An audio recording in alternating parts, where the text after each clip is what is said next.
लोकाभिरामं श्रीरामं भूयो भूयो नमाम्यहम् भर्जनं भवबीजानामर्जनं सुखसम्पदां तर्जनं यमदूतानां राम रामेति गर्जनम् रामो राजमणिः सदा विजयते रामं रमेशं भजे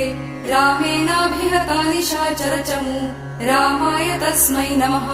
रामान्नास्ति परायणं परतरं रामस्य दासोऽस्म्यहम् रामे चित्तलयः सदा भवतु मे भो राम माम् उद्धर राम रामेति रामेति रमे रामे मनोरमे सहस्रनाम तत्तुल्यं राम नाम वरानने। अथ ध्यानम् ध्यायेदाजानुबाहुं धृतशरधनुषं बद्धपद्मासनस्थं पीतं वासोपसानं नवकमलदल स्पर्धिनेत्रं प्रसन्नं वामाङ्कारूढसीता मुखकमलमिलल्लोचनं नीरदाभं